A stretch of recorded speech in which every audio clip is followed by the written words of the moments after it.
আসসালামু আলাইকুম। মালয়েশিয়াতে আজকে মালাক্কা মসজিদে এসেছি এবং ওযুখানা দেখে আমি সত্যি অবাক হয়েছি।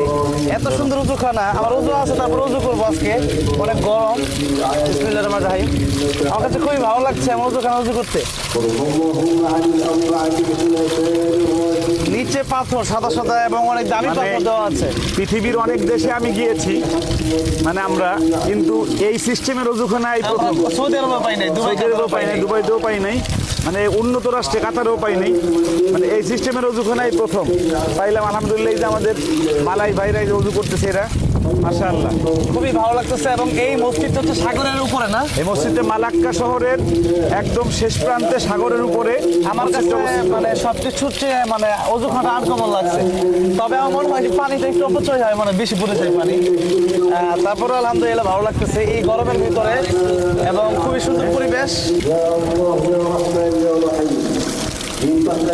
আলহামদুলিল্লাহ আমরা ওযু শেষ করলাম সবাই এখানে। হৃদয় শীতল হয়ে গেছে। আপনারা আসবেন ইনশাল্লাহ, মালয়েশিয়াতে আসলে মালাক্কাতে আসবেন।